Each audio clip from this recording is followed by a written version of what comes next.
Ang aking papula ay tungkol sa tipaklong at langgam. Isang umaga, magandang sikat ng araw. May isang tipaklong na masayang-masayang naglalaro at patalon-talon pa sa damuhan. Di nagtagal, dumaan ang isang langgam na karga-karga ang butil ng bigas. Sabi ng tipaklong, "Kaibigan langgam, bakit gawa ka ng gawa? Tingnan mo ko, masayang naglalaro. Halika, maglaro at tayo at magandang sikat ng araw."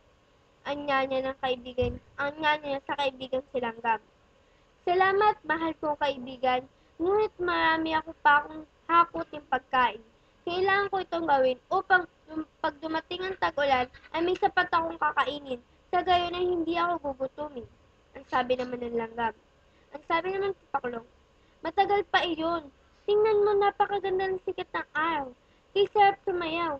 Halika na," pamimilit ng Tipaklong. Sabi naman ng Langgam, "Iyon na nga, maganda ang sikat ng araw, kaya dapat tayong magtipon ng pagkain." At hindi na nagpatuloy ang langgam sa paglalakad.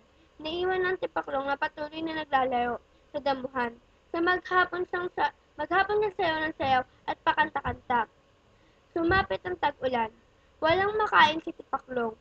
Naisip, naisip niya ang kaibigan ng silanggam na marami itong natipok na pagkain. Isang gabi, habang naghahapunan ng langgam, nakarinig siya ng kumakatok sa kanyang pintuan. Binuksan niya ito. "Ako'y nagugutom at giniginaw. Para mo ng awa, kahit konting pagkain, ako'y iyong bigyan," ang sabi ng pagsusumamo ng tipaklong. Naawa ang langgam sa kaibigan. Pinatuloy niya ito. Humanga si tipaklong sa dami ng napagkaing naitabi ni langgam. "Salamat, kaibigan. Ngayon ay alam ko na ang sinasabi mong habang maganda ang panahon ay dapat magtipon. Hindi katulad ko na walang ginawa kundi sumayaw-sayaw sa panahon ng tag-araw," ang wika ng tipaklong. "Huwag kang mag-alala, marami akong pagkain. Heto, kumain ka pa. Ang mahalaga ay matuto ka lang sa iyong pagkakamali." Ang may kababaang loob na sagot ng langgam. Nahihiyang kumain ng tipaklong.